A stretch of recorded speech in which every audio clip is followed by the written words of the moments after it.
آره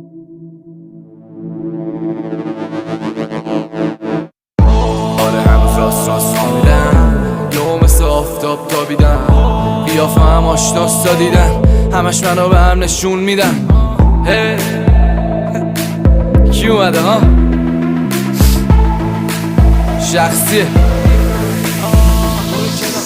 من در نمیزنم میام با لگد جایی نمیرم اینجام تا ابد نرم میرم واسه حل هرچی سختی ما از اولم با مسائل کله ور میرفتیم اصلا سرم که درد نمیکنه واسه درد سر ولی با از ضربه زد بعدشم کله کرد دلم هم سیر باشه باز فکر گرسنه است تو مام درشتن من لقمام درست است یه سری ها میبرن تا میخورن لطمه اینا گنده علکیان همش حجمه اینا نکته نسنجیدن فقط حجمه دوتا جمله قشنگ میگن عمل کشکه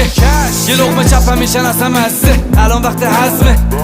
بعدش خواب خوب میچسبه اینا فکر کردن همه چی به لفظه نه نرسیده مغزشون چرخه غذا منظمه بالاخره قوله به بقیه مقدمه نه که عصبانی باشه فقط مصممه اون همه رو میخوره این مسلمه